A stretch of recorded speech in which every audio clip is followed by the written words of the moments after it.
Right? Sure, we are ready to go.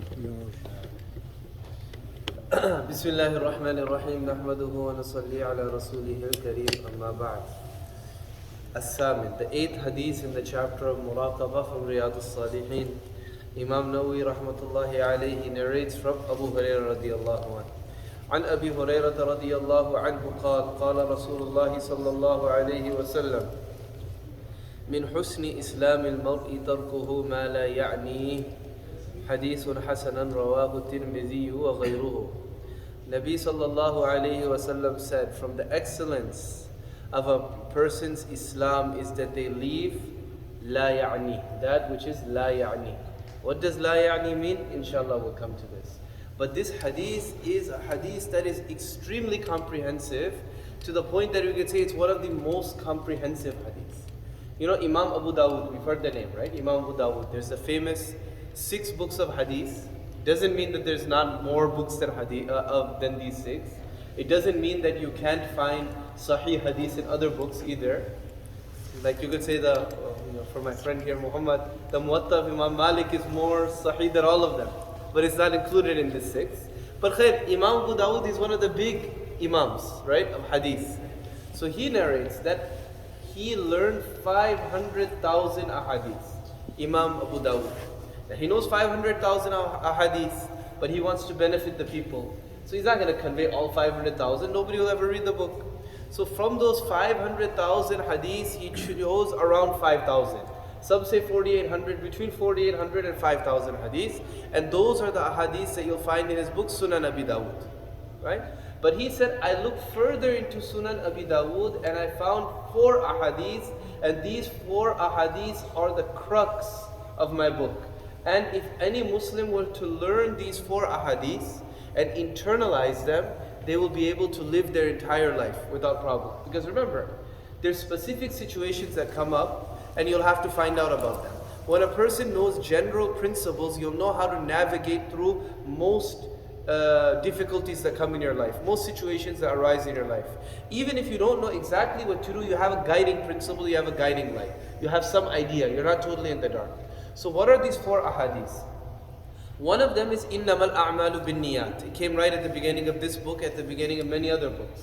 That verily actions are based on intention. Right? So this is very important, this hadith, because it takes care of your ibadat. Because your ibadat, your worship is only okay when your niyyah, when your intention is okay. Along with that, your things that are not necessarily ibadah, for example, spending time with your family, for example, going to work, sleeping, you can turn them into ibadah with the right niyyah, right? To the point that you could turn about 50% of your life into ibadah just by changing your niyyah, very easily. For example, how much your doctors say you're supposed to sleep 8 hours a day. I don't know anybody that sleeps 8 hours a day. Let's say maybe you sleep 8? Maybe more. Mashallah. Mashallah. Maybe, okay, let's say average person sleeps 4 hours a day, 6 hours a day. 6 hours a day. Let's make math easy, right? 6 hours a day, that's 1/4 of the day a person sleeps. If before going to sleep, if a person makes a niyyah, Ya Allah, I'm going to sleep now so that I can wake up for Fajr, so I'll be fresh, I won't miss Fajr, right? So that I'll be able to go to work, I'll be healthy. 1/4 of your life. If a person lives 80 years, 1/4 of your life, 20 years will become ibadah, just on the basis of that intention, right? Then, how much time do we spend in our entire life eating? Take all of the times preparing food, sitting, eating food, dawats, going and getting food. Let's say at least another 5 years of our life goes in that. If you add up all of the time spent in eating and preparing our food, if you just make the niyyah that Ya Allah, I'm eating so I have the strength to do your ibadah. If you can't do that, just say Ya Allah, I'm eating to appreciate your favors upon me, and you make sure that you eat halal, then 5 more years of your life is ibadah. Even going to the bathroom, how much time do people spend in the bathroom in their life? Again, just make the niyyah that Ya Allah, I'm going to relieve myself so I could be clean, pure. Another X amount of years of your life, they become ibadah. Then how much time do we spend at work? We spend 20 years of our life at work, if not more, right? If you make the niyyah that I'm going to make a halal living for me and my family, so that I don't have to ask anybody, so I'm saving myself from haram, so that I can make a good impression of Muslims to other, all of the time that you're at work becomes ibadah. Just through your niyyah. There you go, 40 years of your life, 40 plus years have become ibadah. So Mufti Shafi rahmatullahi alayhi, author of Ma'arif al-Quran, he said you don't have to do great things to become a friend of Allah. He said just change your perspective a little bit. Change your perspective, add a good niyyah. That's hadith number 1. Number 2, لا يؤمن أحدكم حتى يحب لأخيه ما يحب لنفسه. None of you has truly believed until you love for your brother what you love for yourself. Right? So this hadith takes care of our social life. The third hadith is the hadith that we're discussing today. From the excellence of a person's Islam is that they leave ma la ya'ni, those things that don't concern them. Right? Now what this hadith teaches us is, look, the previous hadith said value others, treat others good. This hadith says value yourself. Realize that you're a valuable person, your time is valuable. This hadith teaches us value yourself. And the last hadith is al-halalu bayyin wal-haramu bayyin. Halal is clear, haram is clear, and in between there's doubtful matters. The one who stays away from the doubtful, they've taken care of their deen and they've taken care of their honor. And this is the way to salvation, and teaches us how to navigate during tricky times, right? Like in the time of Dajjal, everything will be mixed up. And leading up to Dajjal, everything will be mixed up. How do you navigate? By just taking those things that are clearly halal, staying away from them. So now this hadith is basically, you could say in one way, it's 1/4 of deen that we're discussing today. Right? And so this is an example of jawami'ul kalim. Rasulullah sallallahu alayhi wasallam, he said, the hadith is in Muslim, that I was blessed with 6 things that no other prophet was blessed with. The first thing Rasulullah sallallahu alayhi wasallam said, jawami'ul kalim, extremely comprehensive words. A little sentence like this, it contains an ocean of meaning, right? Number 2, he said that I was helped with ru'b, meaning that people would be intimidated by Rasulullah sallallahu alayhi wasallam. Kings, leaders from far away, they would hear about Rasulullah sallallahu alayhi wasallam, they become uneasy, right?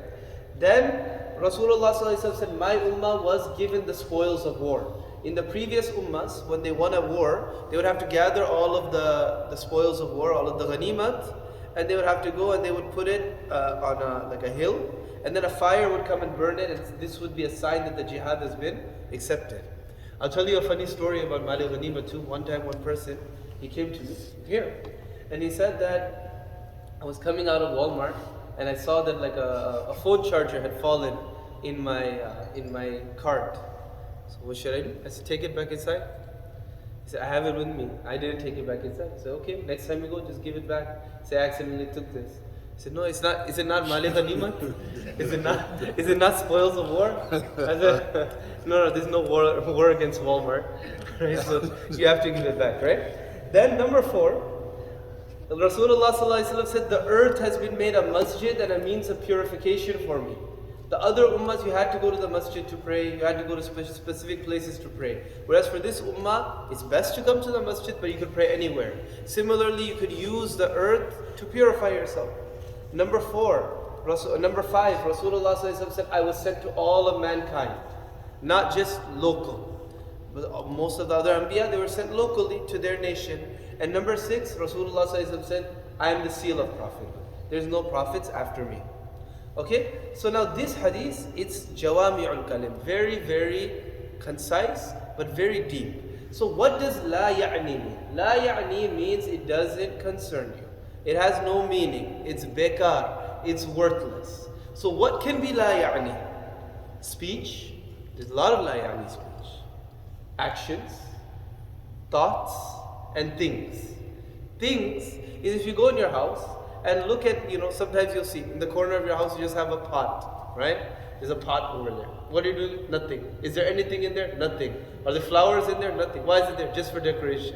You'll see in some people's house, I'll just say for whatever reason, they don't smoke, but they just have a hookah in their house. Why? It's just there for decoration, right? It's an example of la ya'ni. Now keep in mind, all of these things, la ya'ni is permissible. It's mubah. It's not haram. There's no sin over here. La ya'ni just means it doesn't do anything for you. It's not a positive, it's not a negative. But Rasulullah sallallahu alaihi wasallam said that from the excellence of a person's Islam, so he's showing the high level, is that you get rid of all of the la ya'ni in your life. So you get rid of the things that don't have anything. Thoughts, for example, something comes in your mind. You think, just You know, okay, you hear some name, then you go on Wikipedia, let me see what this person is. Let me look at this, let me look at that. Your whole day you're consumed about this.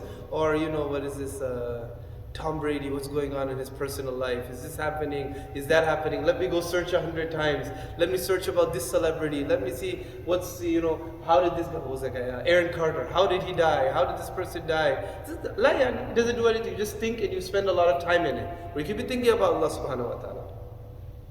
Then there's action. La ya'ni actions, it's there, but it's not that much, right? Because a lot of our actions, like sports, working out, all of these things, we could turn into good actions. They'll come out of la ya'ni if we have the proper intention. I'm playing so that I'm fit, so I'm taking care of my body. If the need ever comes to defend Islam, I'll be able to. You'll be able to do that. But speech, this is the one that gets us a lot. La ya'ni speech, right? Whenever we speak, we have to realize Allah subhanahu wa ta'ala said, مَا يَلْفِظُ مِنْ قَوْلٍ إِلَّا لَدَيْهِ رَقِيبٌ عَتِيدٌ. Allah subhanahu wa ta'ala said this. That there's not a word that we speak except that there's an angel sitting on this side and this side ready to record down whatever we say. Right? Some people are very careless about it. Now imagine if the angel were to come to us at the end of the day and show us, this is all of the things that you said today. How would we feel? Sometimes, go on your phone, you'll find old videos that your kid took when they were just, recording and this and that, and 5, 7, 8 minute video that they took. You'll see all of the, bakwas things that we're talking about to our family, right? What we're saying, this, that. They'll be surprised. How did I say all of these things? And we forget all of these things, right? Imam Ghazali rahmatullahi alayhi, he said that La ya'ni is that which, if you don't say it, you won't be sinful. There's certain things you have to say, otherwise you're sinful. Number one, La ya'ni is if you don't say it, you won't be sinful. And number two, by not saying it or not doing it, it won't harm your deen or your dunya. So for example, if you ask, let's say that there's that picture over there. Somebody drew like a hangman over there, right?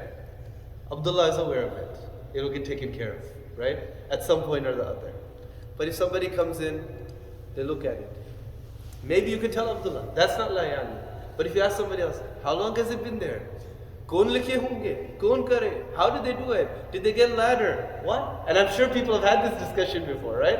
Now what do you get out of there? It doesn't do anything for your life. And the reason that Rasulullah sallallahu alayhi wa tells us that this is worthless is because there's an opportunity cost. Whenever we speak, right? We can either say something good, sawab for us. We can say something bad, sin. Or we could say something la ya'ni, something that doesn't do anything for us. If we say that, we've lost out on the opportunity to say something good that could get us to Jannah, or to think about something good. We've used that mental capacity, space and time, valuable time that Allah subhanahu wa ta'ala has given us to use it for something that's worthless. Like for example, you have a dollar bill and you're just ripping it up. Or you might have seen in the 1990s, there was like a thing, they'd put you inside of this box, like it's like a contest. And they'll turn the fan on, and then all of these dollar bills, they'll come up, right? And then what you do is you have to catch as much as you can within 1 minute. That's what our life is. Every moment you have the opportunity to take as much as you want. Now if a person decides, I'm just going to sit there, I'm just going to play on my phone while all this money flies around me, what are you doing? You're wasting your time. You're not doing anything wrong, but you're losing an opportunity. And that's why I said this hadith is about valuing yourself. Because what are we? Hassan Basri rahmatullahi alayh, he said that Ibn Adam, innama antal ayyam, all you are is days, all you are is minutes, all you are is seconds, that's all you have. When a day passes, when a minute passes, when a second passes, a part of you is gone and it will never come back. Mufti Muhammad Shafi rahmatullahi alayh, he said, ho rahi zindagi misle barf kam, rafta rafta dam badam dam badam. That the life is decreasing and melting away like ice every moment. Swiftly your life is going away, and with every passing moment. And that's what's happening. So we have to use it very well. It's a very beautiful poem that the author of Dalil al-Falihin, he mentions. He says, اغتنم ركعتين في ظلمة الليل إذا كنت فارغا مستريحا. Value 2 rakats in the darkness of night when you're free and you're relaxed. وإذا ما هممت بالخوض في الباطل فَجْعَلْ مَكَانَهُ تَسْبِيحًا. And when you want to speak batil, bakwas, I mean, that's how you can translate it. Something that's worthless, something that's la ya'ni. Instead of that, put a tasbih in its place.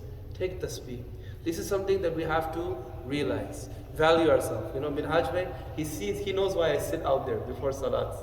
He always knows, right? That we have to, you know, sometimes a person wants to come and sit in the masjid. Think about Allah. That somebody else comes and they talk. MashaAllah, we have people who come 45 minutes before salah. Like we have Brother Izzuddin. And what does he do before he comes? He sits and he reads Quran. He values it. Other people, they come 45 minutes. They walk around the masjid. They go upstairs. They look, why is this here? Why is this there? They call Brother Abdullah, do this, do that.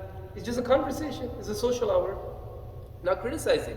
Nothing is haram for anybody. Nothing is haram. But we can use our time better. And if a person wants to get to the very high level, they have to use their life better. I'll end with two things. One thing is general policy that Rasulullah sallallahu alayhi wasallam he put in place. And Allah subhanahu wa ta'ala did too. Allah said, لا خير في كثير من نجواهم إلا من أمر بصدقة أو معروف أو إصلاح بين الناس. In most of the discussions that people have, لا خير. There's no good in it. Except when people, they order good things or sadaqah, or they talk about good things. That's what. Rasulullah sallallahu alayhi wa sallam, he told Uqba bin Amir radiyallahu anhu. Uqba bin Amir. He said that, you know, he said, Ya Rasulullah, man najah? What is salvation? Rasulullah sallallahu alayhi wa sallam said three things. Number one, amsik alayka lisanak. Hold your tongue. Hold your tongue. Amsik alayka lisanak. Sometimes you may want to say something, don't say it. Number two, وَلْيَسَعَكَ بَيْتَكَ. Make your house wide. What that means is, make your house like your Jannah. Don't always feel the need to go here and there. Feel at home in your house. When you go in your house, read the dua, Allahumma ghfir li dhanbi, oh Allah, forgive my sins. وَوَسِّعْ لِي فِي دَارِي. Expand my home for me. وَبَارِكْ لِي فِي رِزْقِي. And give me barakah in my rizq. Enjoy your time at home. Don't always feel the need to go out. There's long nights right now. Spend the time with your family. Spend the time in ibadah. How much time, you can easily finish reading the whole Quran in one night. It's possible. Like, I'll tell you, I'm only saying it out of tahdith ni'mat, not to say I'm something, because I have an advantage, because I'm hafiz. I had to fly to England, 7-hour flight, right? So, I'm not going to watch movies and stuff like that. And then I have to stay up because the namazes are coming rapidly. So, okay, what should I do? So let me start reading Quran. So I started reading 1 para, 2 para, 3 paras. It's like, okay, keep going. So 5 para, 10, 15. Oh, okay, I can do a khatam. So by the time I landed in Amsterdam, alhamdulillah, khatam was done, right?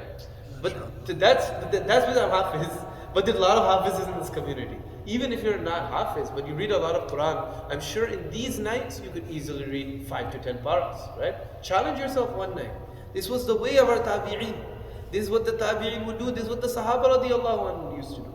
Abu Bakr bin Ayyash rahmatullahi alayh, he was, we have the famous Qurra, like we have, Hafs, and we have this. So Abu Bakr bin Ayyash, he's Asim's other student. His name is Shu'bah when it comes to Qira'ah. When he passed away, his sister was crying. He told her, don't cry. In this corner where I'm dying, I recited the Quran 30,000 times in my life, right? This valuing time. The third thing, Rasulullah sallallahu alaihi wasallam said, وَبْكِ عَلَى خَطِيئَتِكَ, and cry over your sins. This is how we save ourselves. Hold our tongue. Value our home. Spend time in our home. Don't always feel the need to go out to every single dawat, every single function and event. I'm not saying I said don't go to dawat. Go. But I'm saying enjoy the time in your home as well. And lastly, cry over your sins. And the last thing I'll say, there's a very interesting incident, and this shows the value of not speaking la ya'ni.